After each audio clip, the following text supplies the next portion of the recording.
Tarde a todos e a todas. Sejam bem-vindos ao canal da Biblioteca Comunitária da UFP. Hoje apresentaremos o nosso último webinar do ano, encerrando nossa Agenda Científica 2025.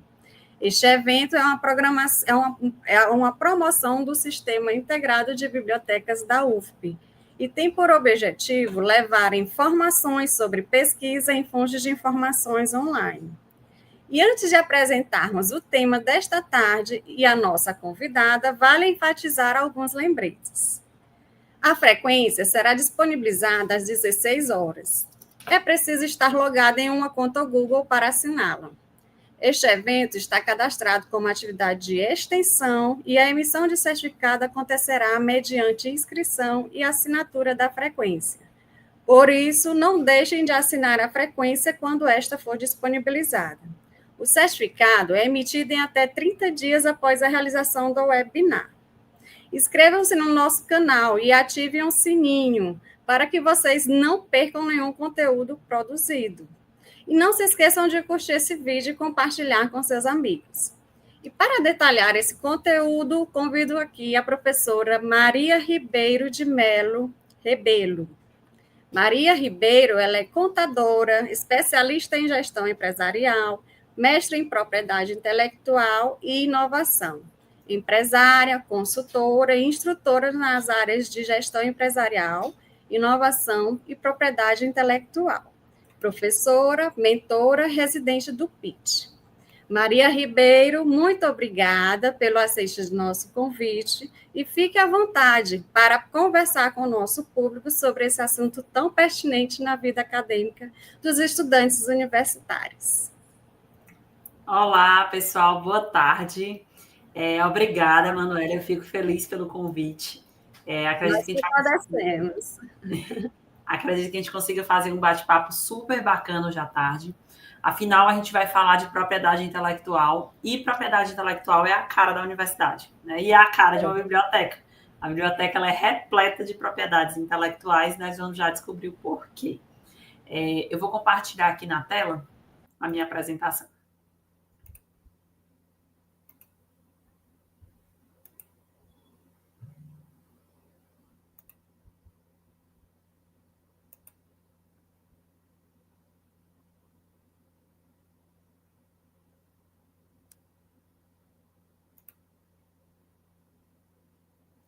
Vocês estão compartilhando aí um trabalho, normas ABNT para trabalhos acadêmicos.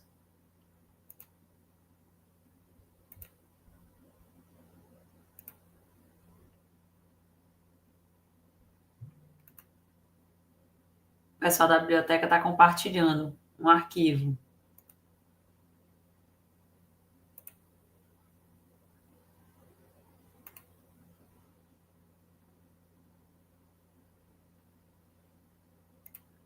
Enfim, vou tentar compartilhar aqui por cima.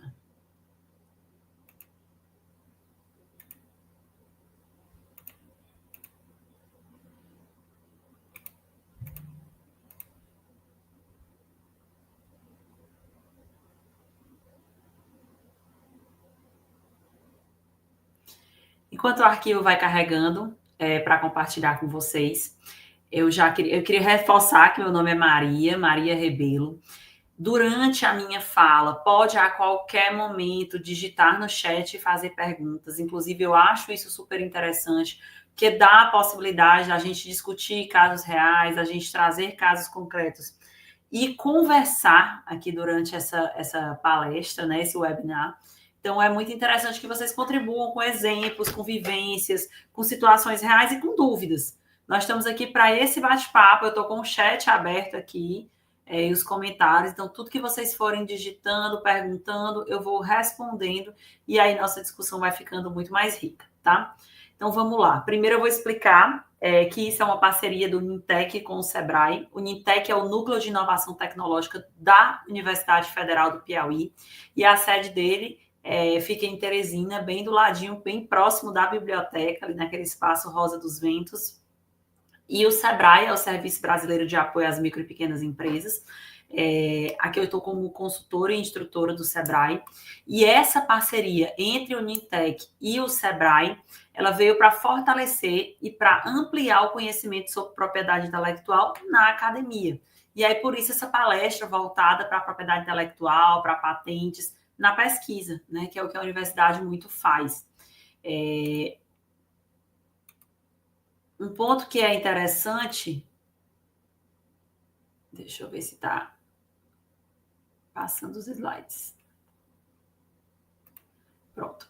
Esse QR Code, se vocês puderem também preencher, é um QR Code que o SEBRAE utiliza para a presença, né? Além dessa lista que o pessoal vai passar da biblioteca.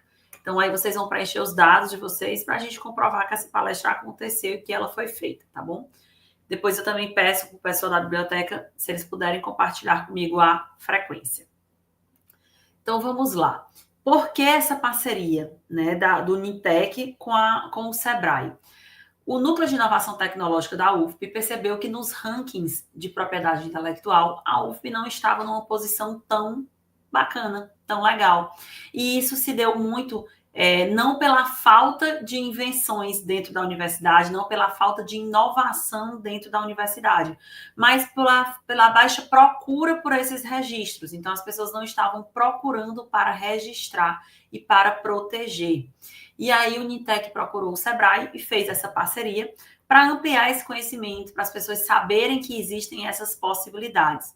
E aí está um gráfico que eu estou compartilhando com vocês, são a quantidade de patentes depositadas por ano na universidade. A gente vê que esse trabalho tem tido uma grande crescente nos últimos anos, o que isso é muito bom, mas ainda podemos crescer muito mais. Então é muito importante que vocês, alunos, professores, servidores, técnicos da universidade, tenham consciência e conhecimento, pelo menos o básico, do que são essas propriedades intelectuais e que a universidade pode fazer essa proteção sem custo, né, para alunos e professores e enfim, laboratórios.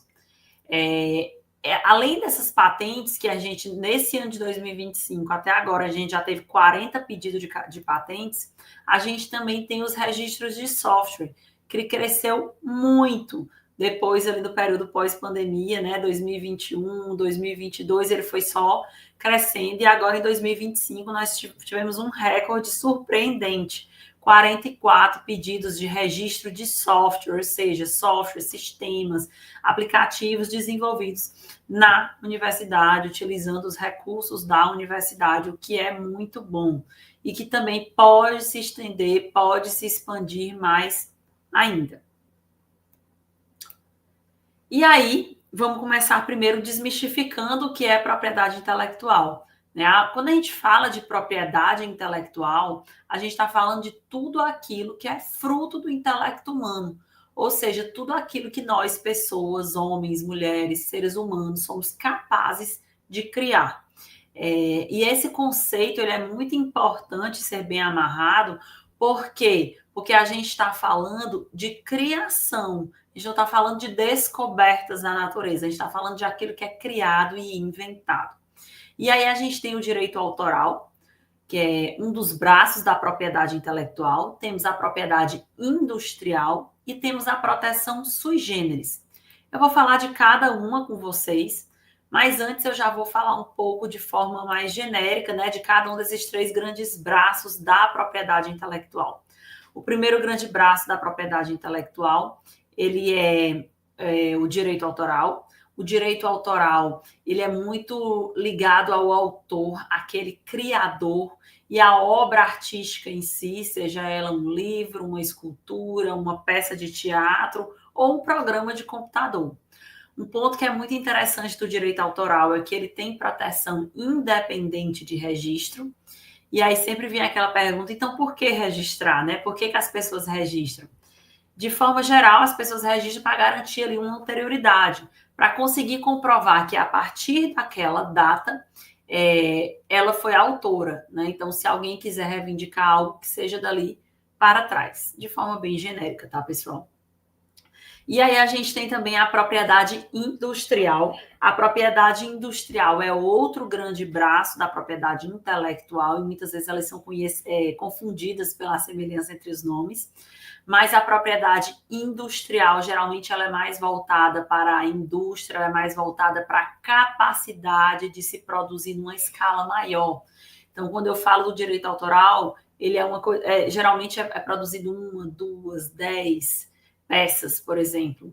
E quando a gente fala da propriedade industrial, é uma escala maior, eu consigo fazer 100, eu consigo fazer 1000, eu consigo fazer isso em escala. E é muito voltado também para a parte comercial, que não quer dizer que os outros também não possam, tá? E nós temos também a proteção sui generis. A proteção sui generis, ela tem 3 grandes braços aí de coisas bem peculiares, que quando a gente vê com detalhe, quando a gente analisar com detalhes, vocês vão entender o que é cada um desses. Já tem uma colega aqui perguntando o que é o desenho industrial. O desenho industrial, de forma geral, genérica, ele protege tudo aquilo que é a forma plástica de um produto. Eu vou falar individualmente de cada um. Quando chegar no desenho industrial, eu vou dar uma ênfase mais específica nele, tá, Érica? E se você não ficar claro, por favor, comenta e pergunta novamente, que aí eu tento explicar com outra linguagem. Mas eu tenho um slide para falar só dele, combinado? Então, vamos lá. O direito do autor. O direito do autor, exemplos de direito do autor, nós temos aí livros, textos, filmes, obras artísticas, partituras de música, plantas arquitetônicas, fotografias, esculturas. Então, esse direito do autor, ele é muito associado ao autor em si, né? O nome não é à toa. Então, são as criações artísticas, as criações, a letra de uma música, enfim, tudo aquilo que é criado, né? E dentro desses exemplos aí que eu coloquei para vocês e vários outros que possam vir a acontecer. O direito do autor, ele é um dos que tem o maior tempo de proteção.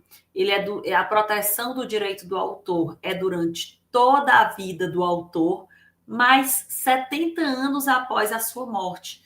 Então, durante todo esse período, o autor ou os herdeiros dele têm direito de explorar, de comercializar todas essas obras que foram criadas, né, por esses autores. E aí, nós temos também os direitos conexos. Então, o direito conexo, a gente tem como exemplo aí a peça de um teatro, um filme, um show, uma novela, um programa de TV. Então, ele muitas vezes é confundido com o direito do autor, mas ele tem uma diferença significativa. Ele é também muito conhecido pelo direito dos intérpretes. Então, por exemplo, se eu tenho alguém cantando, Maria, estou cantando uma música escrita pelo Fagner, por exemplo, o direito do autor é do Fagner e o direito conexo, né, da interpretação daquela música cabe a mim. Maria, pode acontecer do direito conexo do autor recair sobre a mesma pessoa? Sim, por exemplo, o cantor cantando, executando uma música que ele mesmo escreveu. E por aí vai. Então, o artista, um ator interpretando um personagem no teatro, ou num filme, ou na televisão, um apresentador de um programa de rádio, um programa de televisão, e por aí vai. O tempo de proteção desse direito conexo, ele vai de até 70 anos após a sua primeira transmissão, né? A sua fixação, a sua execução pública. E o que é muito importante, que eu já falei, mas vou reforçar, é que esse direito conexo, ele não afeta os direitos assegurados aos autores das obras, tá?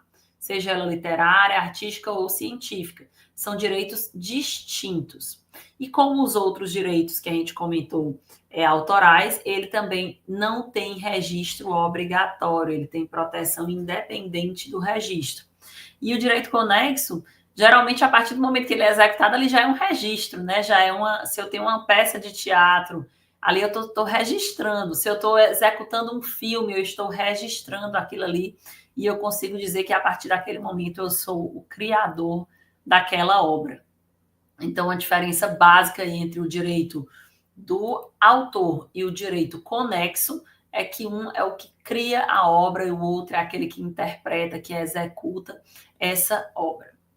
E aí o outro direito autoral que a gente tem é o programa de computador, que muitas vezes ele é confundido com uma propriedade industrial, porque no Brasil, o programa de computador, apesar de ser um direito autoral, ele é protegido pelo INPI, que é o Instituto Nacional da Propriedade Industrial. Então, não confundam, mesmo ele sendo protegido mesmo o INPI sendo o órgão responsável por essa proteção, o programa de computador, ele é um direito autoral, tá? E ele tem 50 anos de validade, né? 50 anos de proteção a partir do ano seguinte à data da sua criação ou publicação desse software. E, mais uma vez, para reforçar, o registro não é obrigatório. Então, quando a gente fala de programa de computador, eu estou falando de aplicativos, de softwares, de tudo aquilo que gera um código-fonte que eu possa proteger essa minha criação. E aí nós temos também a marca. Agora nós vamos começar sobre o direito à propriedade industrial. Se tiver alguma dúvida sobre o direito autoral, coloquem aí nos comentários, no chat, que a gente vai papeando, tá bom? Mas de forma resumida, são as 3 proteções que cabem dentro do direito autoral. É o direito do autor, o software e o direito conexo. Agora vamos para a propriedade industrial. A propriedade industrial, ela está muito presente também no nosso dia a dia, principalmente na academia, tá? Apesar de que o direito do autor, muitas vezes, ele é muito mais conhecido na academia, né? Por livros, artigos científicos, publicações de alunos de mestrado, doutorado e graduação. Ela é muito forte na academia. Mas a propriedade industrial, ela também é muito forte nas pesquisas, na academia, nas universidades e principalmente na nossa UFP, né? Dá para ver aqueles gráficos que eu mostrei para vocês. A gente tem o direito eu apresentei para vocês um gráfico com o direito autoral, que é o software, e o outro com o desenho, com a propriedade industrial, que é a patente. Então, quando a gente fala desse registro de marca, o que é marca? Antes de responder, tem uma pergunta aqui. Como desenvolver um programa de computador na universidade? Como funciona esse processo? É necessário ter especialização na área de tecnologia ou alunos dos cursos de licenciatura também podem participar? Você pode desenvolver esse programa na universidade, como, por exemplo, um produto seu para a conclusão do seu TCC, de graduação, ou de mestrado, ou de doutorado. É preciso que alguém da equipe tenha expertise em desenvolvimento, que a universidade não desenvolve para você. São os alunos que fazem parte do projeto, junto com o orientador, que desenvolve essa tecnologia. Então, Maria, eu não sou da área de tecnologia, eu não faço ciência da computação, nem nenhum outro curso que me habilite a desenvolver um software. Mas eu tenho interesse, eu sou da área de licenciatura e eu queria desenvolver algo específico para a minha área. Certo, aí você pode conversar com algum professor que possa lhe orientar nesse processo e fazer parcerias também com outros programas, com laboratórios ou com alunos da universidade que tenham expertise para isso, tá? Se eu não tiver sido clara ou se tiver mais alguma dúvida, é só colocar. Então, vamos lá para as propriedades industriais. Quando eu falo das propriedades industriais, eu estou falando voltado para a indústria, voltado para o mercado. E aí, a primeira coisa que nos vem à cabeça são as marcas. E as marcas, elas são muito presentes no nosso dia a dia.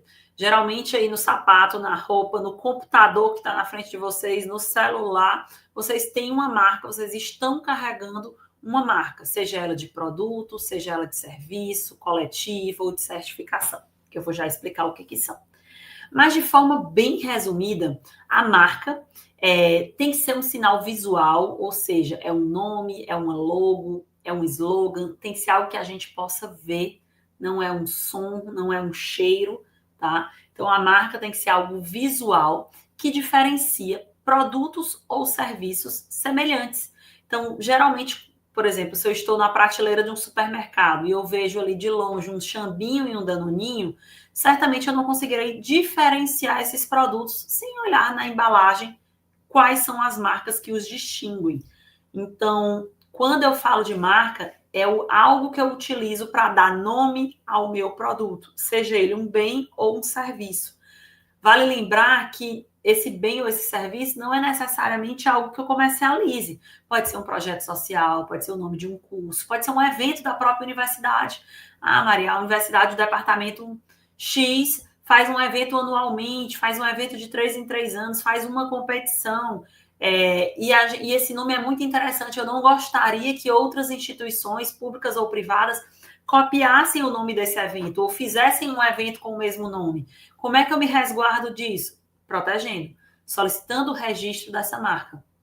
Pode ser também o registro do nome de um laboratório da universidade e por aí vai, tá?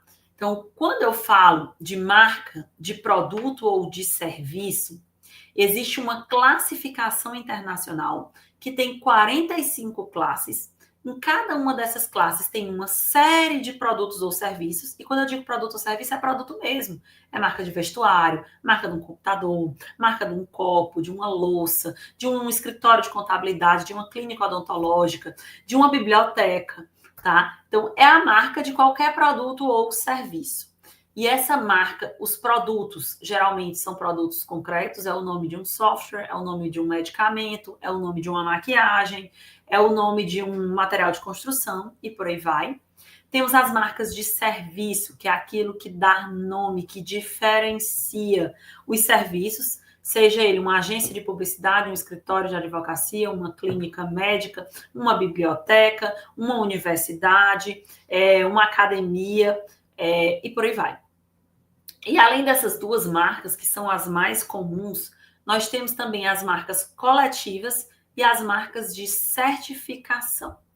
Quando eu falo dessas marcas coletivas, eu estou falando marcas que dão nome a uma coletividade. Então, geralmente, elas são requeridas por uma associação, um sindicato, por alguém que represente uma coletividade, e elas dão nome a esses produtos. Então, vamos lá, como exemplo. Existe uma cooperativa que produz cajuína. E aí, cada cooperado tem sua marca individual da sua indústria, da sua empresa. Mas eles querem dizer que fazem parte daquela cooperativa. Então, eles podem colocar a marca coletiva no cantinho, tá? E nós temos também a marca de certificação. A marca de certificação é aquela marca que certifica determinado produto ou serviço. Então, ela nem fabrica, nem comercializa nenhum produto ou serviço.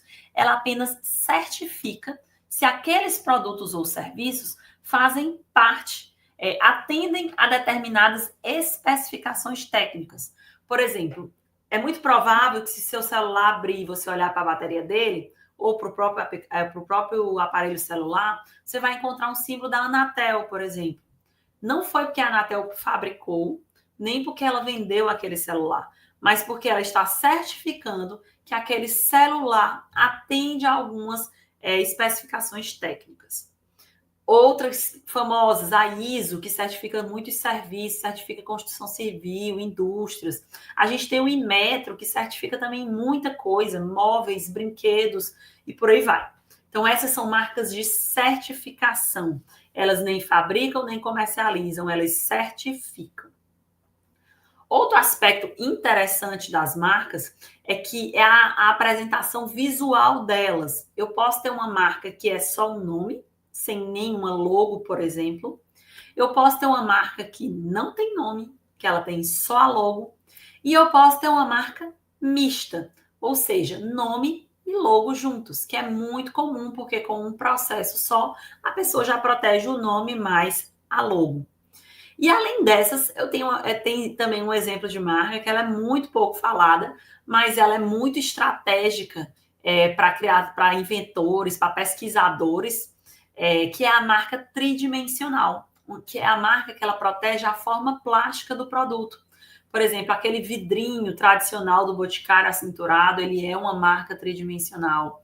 Aquele casco da Coca-Cola de vidro, ele é uma marca tridimensional.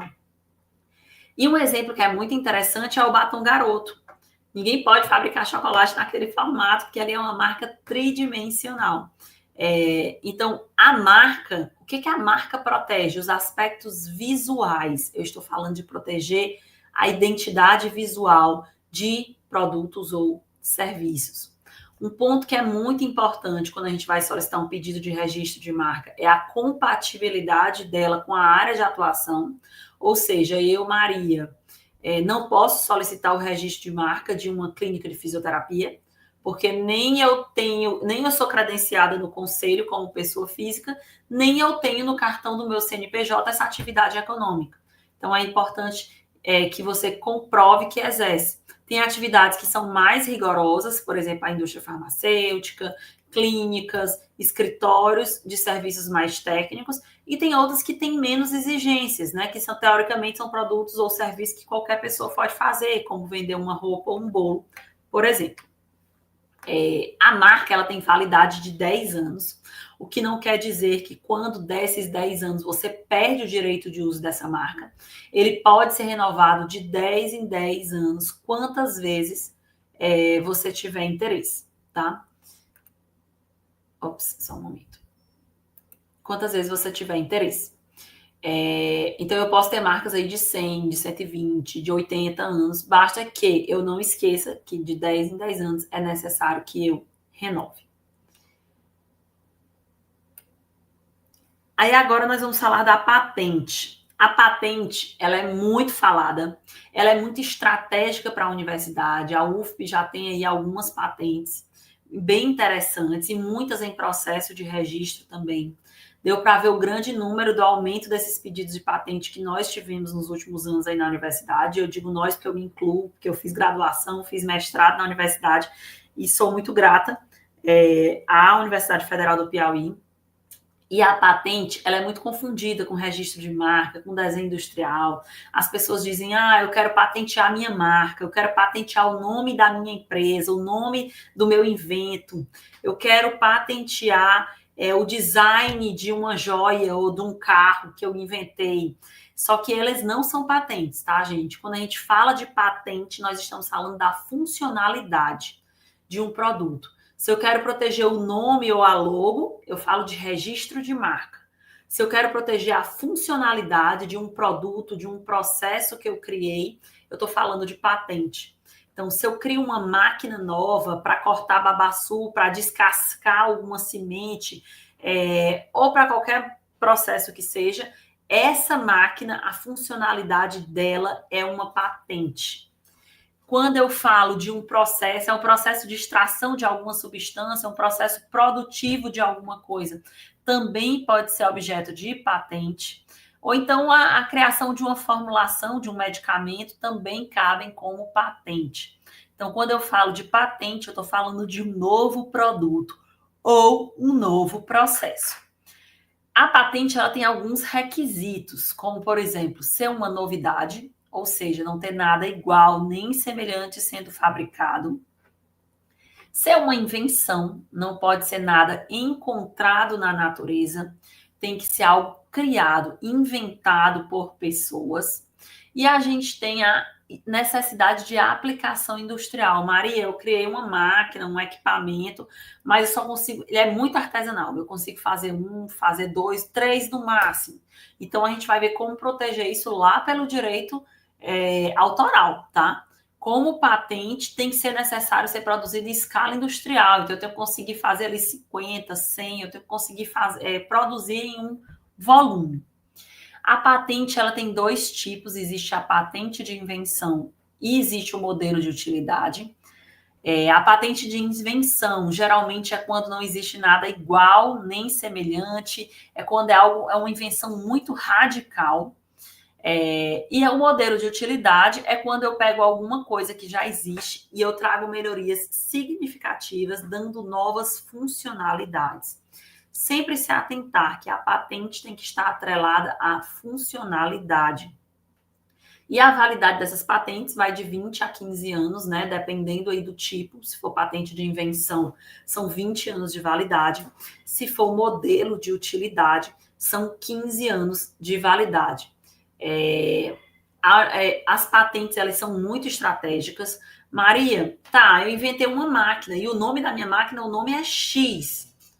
Pois a gente vai registrar o nome da sua marca o nome da sua máquina como marca e a máquina em si como patente. Que isso é um ponto muito interessante da gente conversar.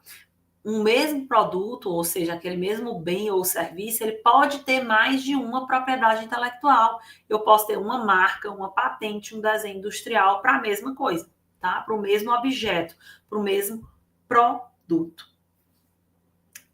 Se tiverem dúvida, vão colocando aí, que a gente vai conversando. Eu vou continuar falando. Nós temos o desenho industrial. O desenho industrial, que um colega até já perguntou aqui no chat, ele protege a forma plástica de um produto. Então, é muito interessante a gente olhar esses 3 pontos. A marca protege a identidade visual, o nome, a logo, o slogan, que inclusive registrar o slogan, ou seja, a expressão de propaganda, é algo bem recente. No INPI tem pouco mais de um ano que passou a ser permitido. Quando a gente fala de proteger a funcionalidade, nós estamos falando de patente. E quando nós estamos falando de proteger a forma plástica de um produto, nós estamos falando de desenho industrial. Então, quando a gente fala de desenho industrial, nós estamos falando de aspectos estéticos.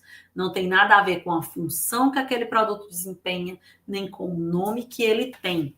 Esse desenho industrial, ele protege os elementos estéticos desses produtos, podendo ser tridimensional ou bidimensional. Exemplos, né, de desenhos industriais: o design de um brinco, de um colar, de um anel, o design de uma ferramenta cirúrgica, uma ferramenta de pintura, de arte, uma ferramenta de ensino. Eu desenvolvi uma metodologia de ensino que eu criei uma ferramenta, criei um tabuleiro, criei algo interessante que eu acho que cabe como desenho industrial. É uma estratégia interessante proteger como desenho industrial. E quando a gente fala dessas proteções, gente, software, desenho industrial, patente, marca, a Universidade Federal faz isso sem custo, se for algo desenvolvido por alunos e professores, né, na universidade.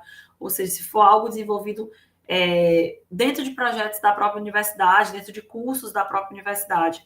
E a Universidade Federal, ela não cobra nem para protocolar esse pedido de registro, nem as taxas federais, que muitas vezes elas são significativas. Então, isso é um grande incentivo. E a gente entende que muitos dos alunos nesse processo, nesse trabalho que a gente tem feito aqui há uns meses, a gente entende que muita gente não protege, não é porque não quer, não tem interesse. Muita gente não protege é porque não sabe que é possível, né? Não sabe, e sabendo que é possível, não sabe que a universidade faz isso sem custo e faz para você. Então, vamos voltar aqui para o desenho industrial. Então, o desenho industrial ele protege elementos estéticos, e aí eu dei o design de um carro, o design de uma máquina, o design de um equipamento. Então, tudo aquilo que é estético, inclusive a estampa de uma roupa também. Uma pessoa perguntou aqui nos comentários, né, no chat, quais são os requisitos para que um produto seja classificado como desenho industrial.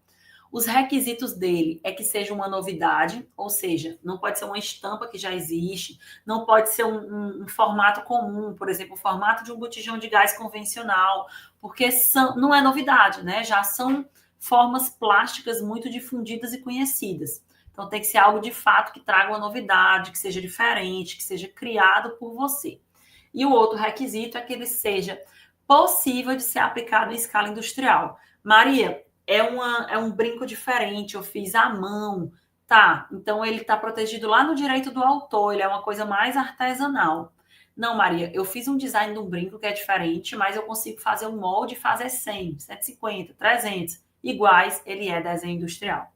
E isso cabe para o design diferente de um móvel, de uma cadeira. Por exemplo, eu faço curso de arquitetura e eu fiz uma cadeira ou uma mesa diferente, é desenho industrial. Eu faço um molde, eu criei uma estampa de uma roupa, é desenho industrial, tá? E o requisito é que seja uma novidade. Esse desenho industrial ele tem validade por 10 anos e ele pode ser renovado por 3 períodos de 5, ou seja, por mais 15 anos, né? E aí faz o total de 25 anos. Se não tivesse sido claro os requisitos para que seja classificado como desenho industrial, é só avisar, tá bom? Mas, de forma geral, o desenho industrial ele protege a forma plástica de um produto. Inventei uma máquina que faz um procedimento X. E o nome dela é Máquina da Maria e ela tem um design muito diferente, muito bonito. Então, o nome Máquina da Maria pode ser protegido como marca, a funcionalidade da marca pode ser protegida como patente e a forma plástica pode ser protegida como desenho industrial. Sou obrigada a fazer tudo? Não, você pode analisar o que é mais estratégico, o que faz mais sentido para você. Mas é importante você saber que você também pode proteger tudo, caso seja de seu interesse.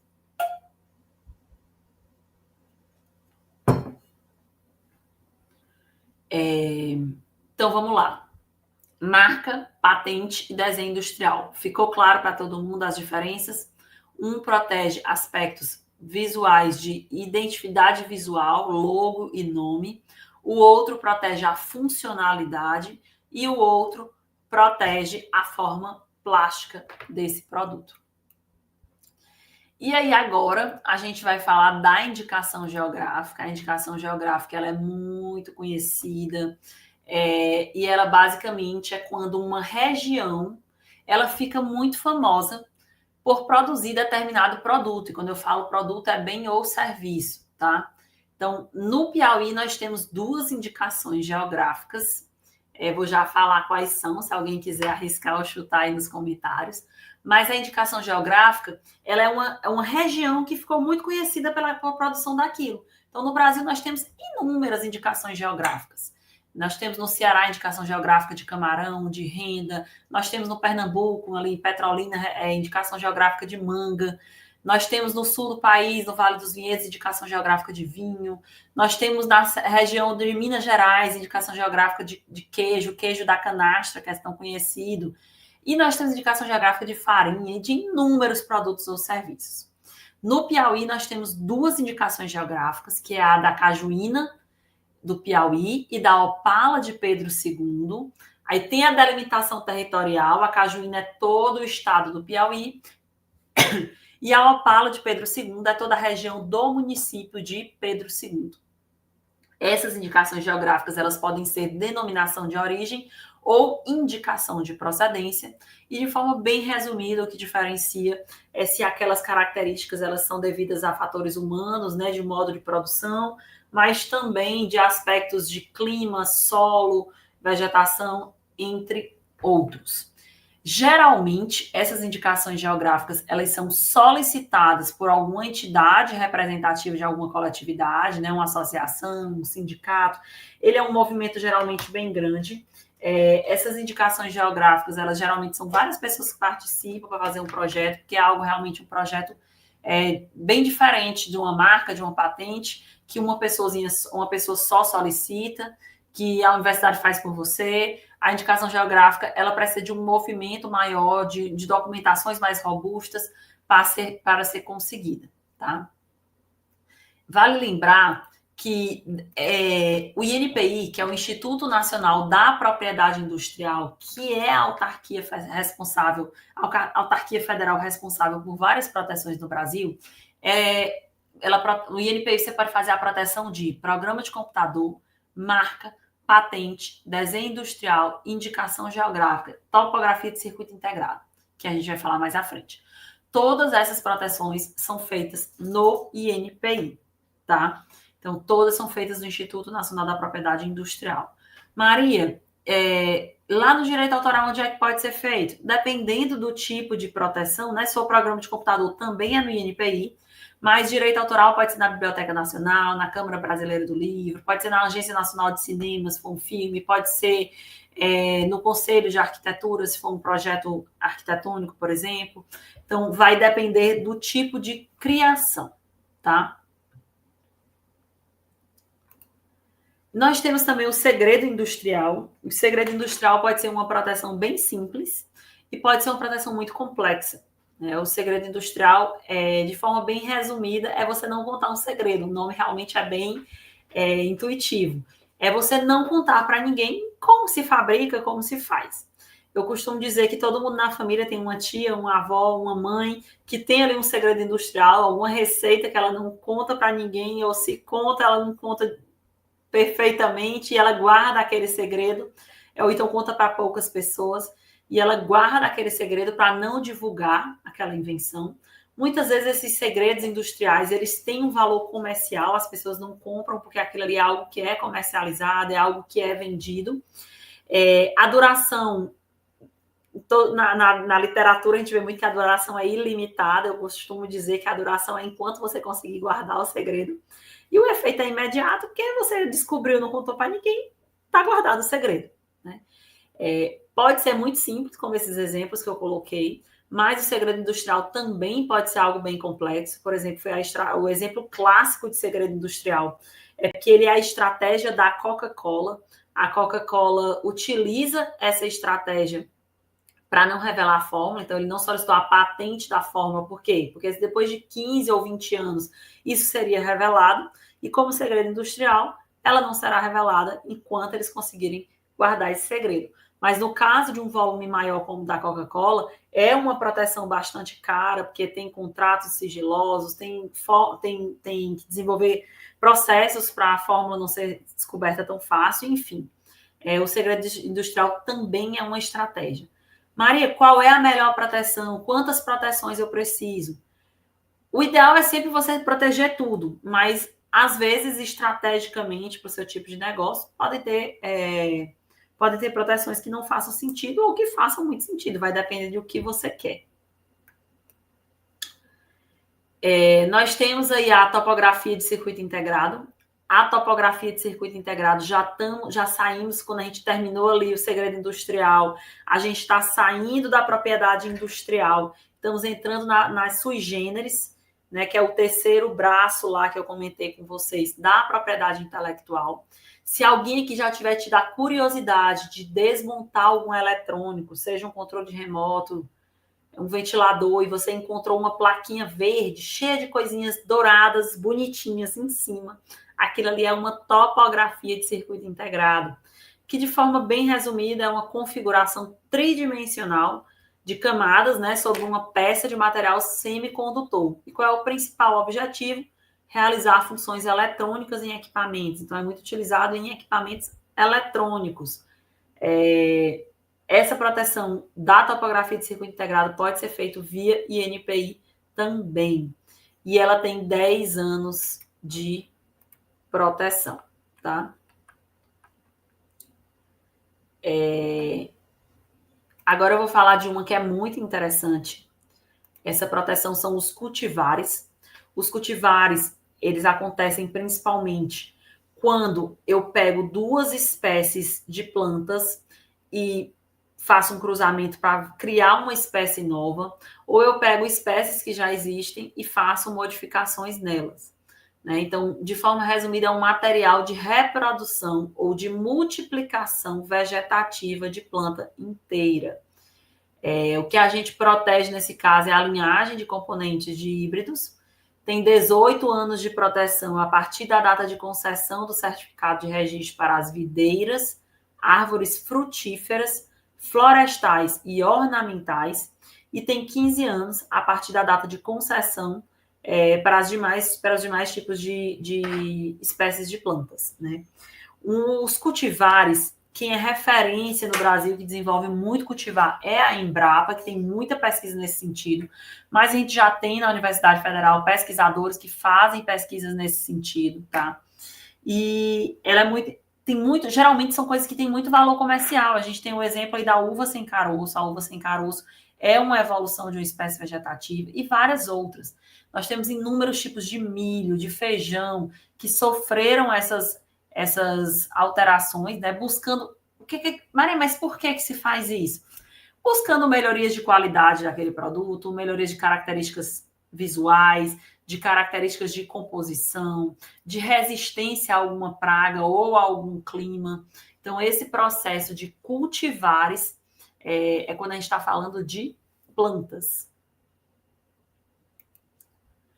E nós temos o conhecimento tradicional. O conhecimento tradicional, eles são saberes empíricos, práticas, crenças, costumes passados de pais para filhos. Em comunidades indígenas, em comunidades regionais, aqui no interior do Piauí, isso é muito forte. Um exemplo desse conhecimento tradicional são aquelas garrafadas que tem muito no interior do Piauí, com raízes, com ervas, para determinados tipos de sintomas que você esteja sentindo. Esse conhecimento tradicional, ele é protegido passando de geração em geração, por isso que é extremamente importante que as gerações conversem entre si, que as gerações compartilhem conhecimento.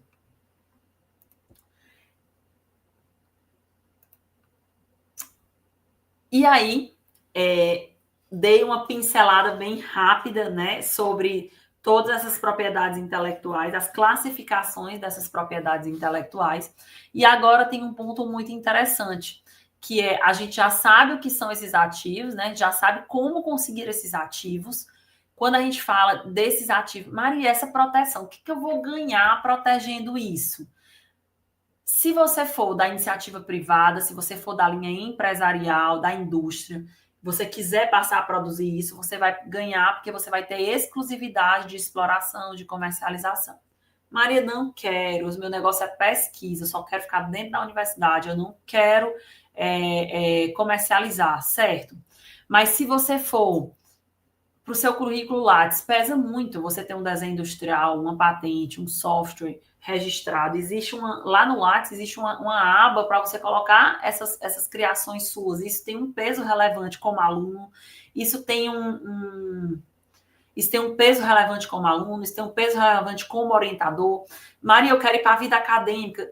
Excelente, isso pesa muito também, inclusive é critério conta como pontuação em prova de título de muitos concursos de professor também. Então, é muito relevante você proteger isso. E é uma forma de você ter um documento do Estado garantindo que aquilo ali foi uma criação sua, é uma invenção sua. Então, independente se você quer ir para o público ou para o privado, se você quer ir para a área acadêmica, para a pesquisa ou para o mercado, é extremamente importante que você faça essas proteções.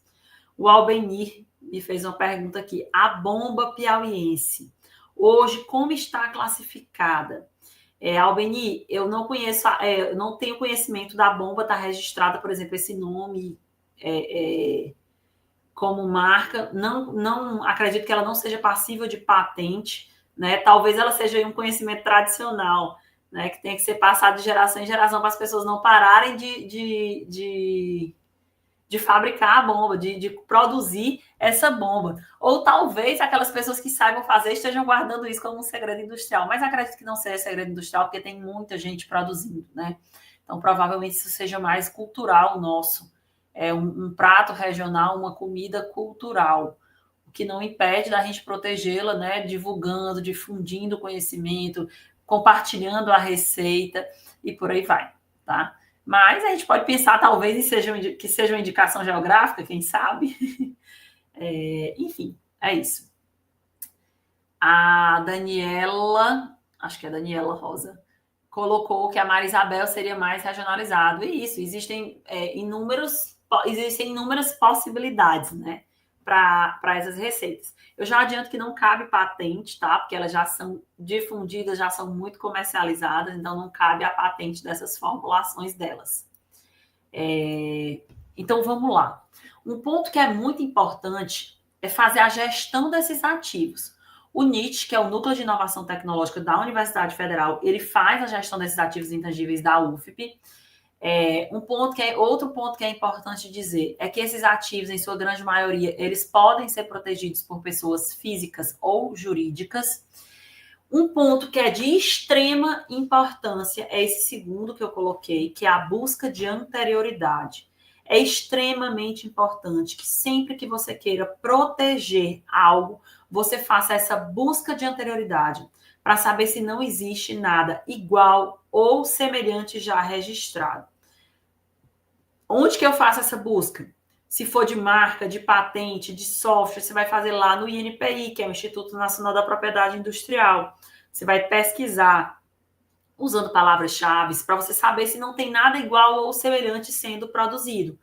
Pode fazer essas buscas em outros canais? Pode fazer em outros órgãos que cuidam de propriedade intelectual em outros países do mundo, em outros estados e por aí vai, tá? Lembrando que essas proteções, elas são em território nacional, tá bom? Então, essa busca de anterioridade é de extrema relevância e é muito importante que essa busca de anterioridade seja feita no site do INPI, por exemplo, em caso de marca, patente, desenho industrial, porque é a base de dados confiável e é onde, de fato, é feito esse registro. Pode ser utilizado várias outras, mas é de extrema importância que faça pelo menos na base de dados do INPI. E é muito fácil, você entra no site gov.br/INPI e faz essa busca.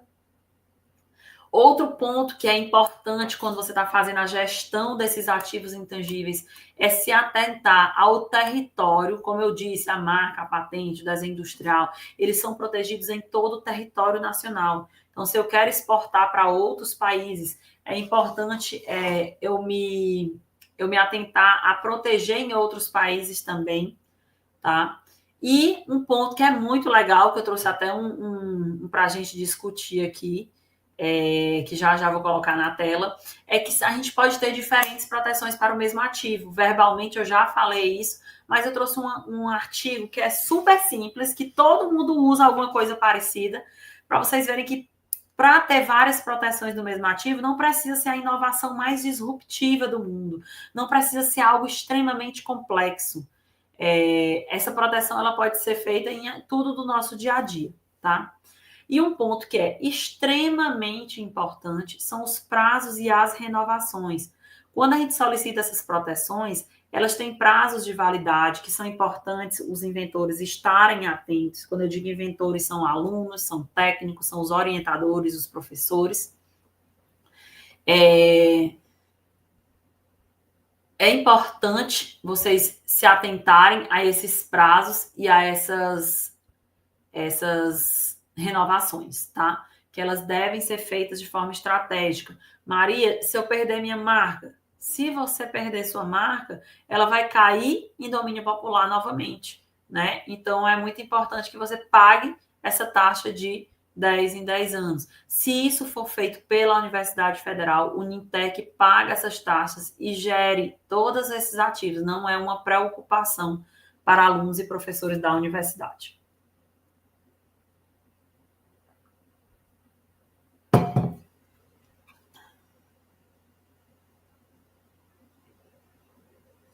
Tem uma pergunta aqui. Os registros de marca incluem os nomes chamados razão social em negócios empresariais? Porque existe muita variação. Há muitas empresas com o mesmo nome, bastando mudar o endereço, cidade, origem. É verdade, existem várias empresas com o mesmo nome. Primeiro eu vou começar explicando que marca é diferente de razão social ou nome empresarial, tá? Quando a gente fala de razão social ou nome empresarial, a gente está falando sobre aquele nome que é cadastrado na Receita, que ele é único, mas quando eu digo que ele é único, não quer dizer que ele seja exclusivo. Por exemplo, se eu tento dar entrada com duas marcas que são diferentes, mas a fonética é semelhante, o INPI barra, porque isso pode vir a confundir o meu cliente. Por exemplo, Maria, escrito do jeito que meu nome é escrito, normal, e Maria com Y. Eles são nomes diferentes, mas foneticamente eles são iguais. Na razão social, no nome empresarial, isso passa, porque a Receita só precisa que seja único. Não se atenta a essas peculiaridades, né? É que nem o nome da gente, pessoa física, e o nosso CPF. Eles são... Eu posso ter vários nomes parecidos, iguais, não tem problema. O CPF ele é único, tá? Então, existem muitas razões sociais parecidas, praticamente iguais, mudando uma letra, um ponto, uma ordem das palavras. Mas a razão social e o nome empresarial, inclusive o nome fantasia também, que é aquele que você pode escolher um, eles não lhe dão exclusividade de uso desses nomes. Eles são um cadastro seu na Receita Federal, tá? O nome que eu estou falando aqui como marca é aquele que está lá no Instagram, que está na fachada da sua loja, que está na etiqueta do seu produto, que está na sua embalagem, que é aquele que eu uso para diferenciar produtos ou serviços iguais. Maria, mas tá bom, não estou falando de razão social e não... eu não estou falando de razão social, eu não estou falando de de nome empresarial nem de nome fantasia. Eu tô falando de marca mesmo, eu vejo um bocado de marca parecida, eu vejo um bocado de salão de beleza com o mesmo nome, de loja de roupa com o mesmo nome. Pode acontecer, tá? Não registrado no INPI. Pessoas que estão usando sem registro.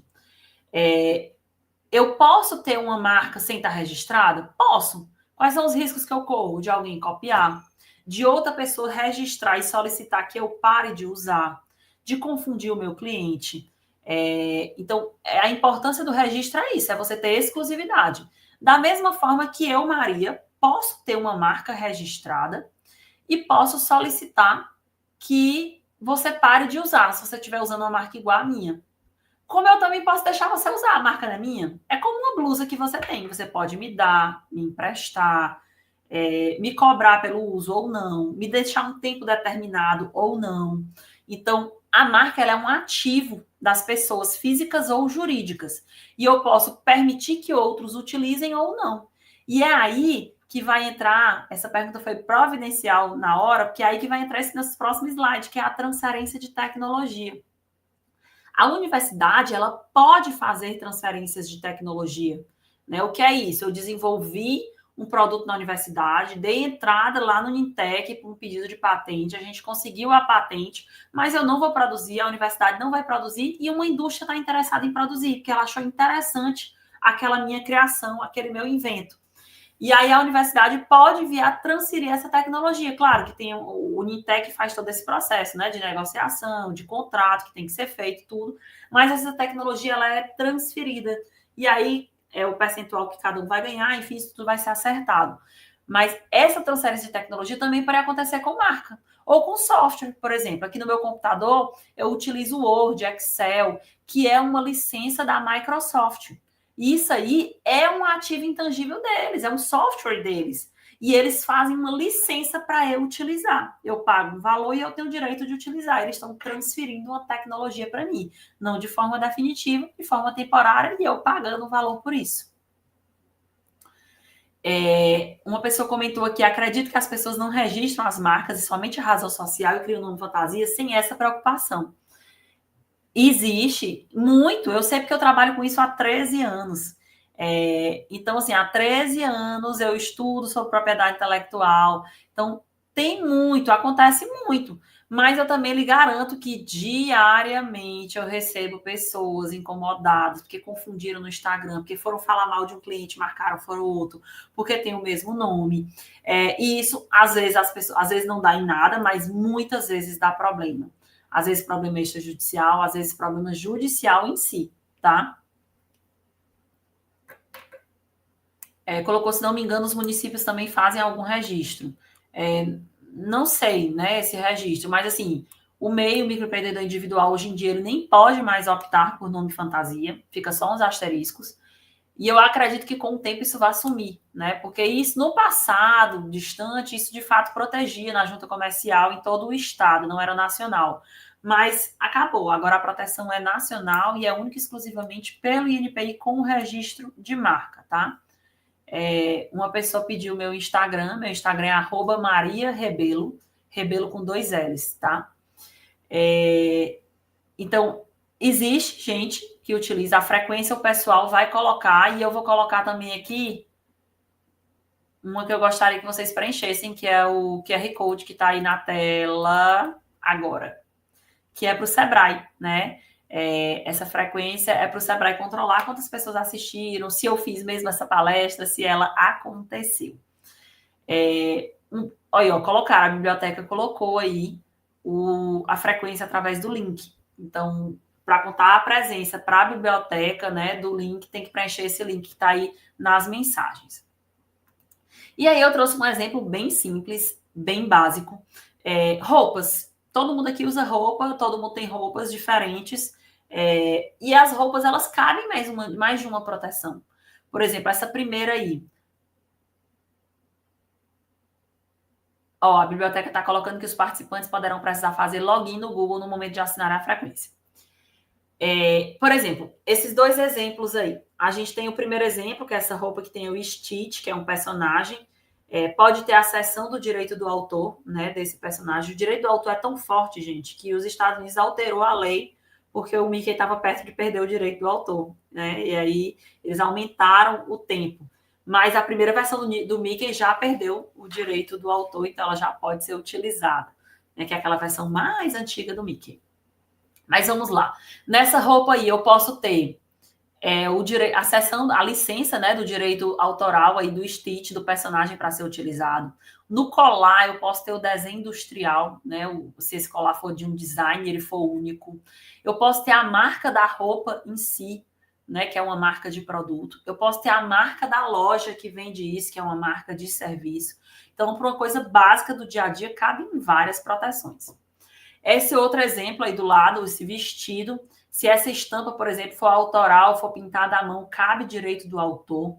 Se ela for uma estampa desenhada graficamente, que seja possível imprimir em 1000 metros de tecido, ela cabe desenho industrial, tá?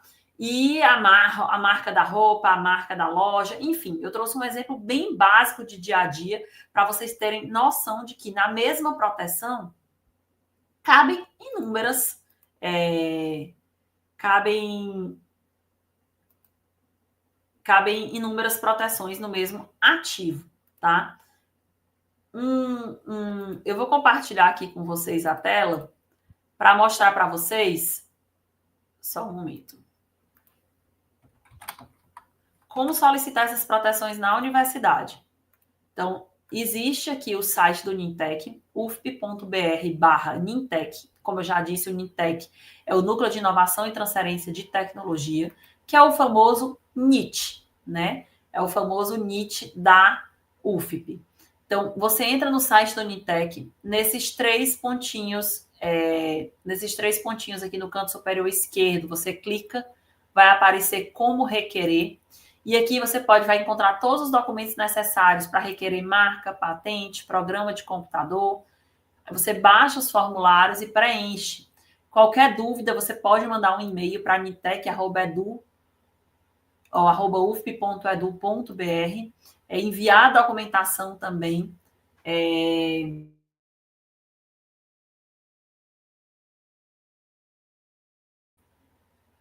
E aí você pode conseguir essa proteção, né? E o Nintec cuida disso para vocês. Se tiver qualquer dúvida também, vocês podem ir presencialmente no Nintec ou mandar e-mail nesse e-mail que eu acabei de falar para vocês, nintec@ufp.edu.br. É um comentário que a estampa tem muito essa proteção nas grandes grifes internacionais. Tem sim. Não só nas internacionais, tá? Pessoas que desenvolvem estampas aqui em Teresina, pessoas que desenvolvem estampas nacionalmente. A gente vê muita proteção dessas grifes nacionais também, para ter exclusividade, né, do biquíni, de uma roupa, ou foi algo feito artisticamente e que não quer que ninguém copie, se protege como desenho industrial e tem exclusividade aí de exploração daquela estampa.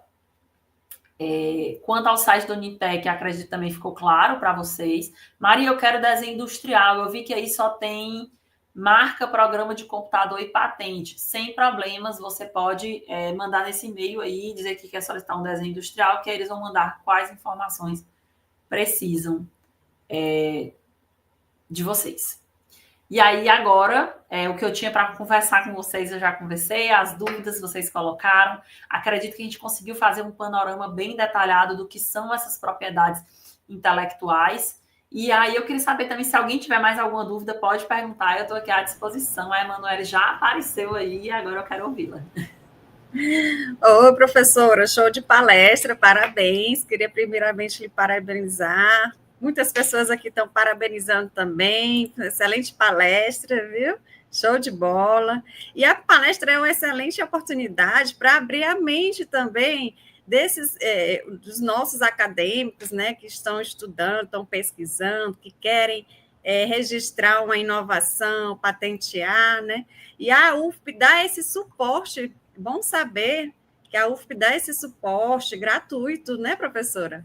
Isso. E assim, se você for atrás no site no INIP, né? INPI. Aí você já paga uma taxa, que é um valor até significativo, não é, professora? Sim, então, bem significativo. Bem interessante. Alguns processos são bem longos, então o nicho acompanha para vocês, isso é uma vantagem muito grande. é uma vantagem muito grande. Então, quem está estudando, quem está pesquisando, aproveita a oportunidade de ter esse apoio da UFP, é essencial. E, assim, é uma oportunidade até para a UFP também, ela ser vista, né, nos rankings, né, de pesquisas, é interessante para a UFP crescer, e, assim, tanto para o aluno tem benefício, como também para a instituição, né, professora? E, Isso. assim, eu tenho uma pergunta, uma curiosidade. Eu, como estudante, estou pesquisando. O que é que eu posso patentear? O que é que entra, assim, como patente? Olha, tem algumas coisas que não podem ser patentes, como, por exemplo, um calendário, uma regra de um jogo, é uma técnica manual, mas muita coisa pode ser patenteada. Eu não consigo nem te limitar isso, porque é tanta coisa. Desenvolver uma máquina, desenvolver um equipamento, desenvolver uma ferramenta de trabalho, que ela traz uma nova funcionalidade, que ela tem uma função a ser desempenhada, isso pode ser patente. Ótimo. E, assim, é importante frisar que antes de ser publicado tem que, né, patentear, porque depois que publica, perde toda, né, a inovação, a questão da inovação, né, de ser Essa é uma pergunta interessante, professor. Por exemplo, na patente.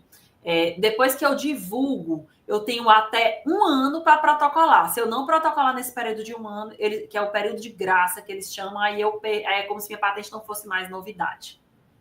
Pois é, olha aí, pessoal, é muito interessante esse tema, é muito pertinente.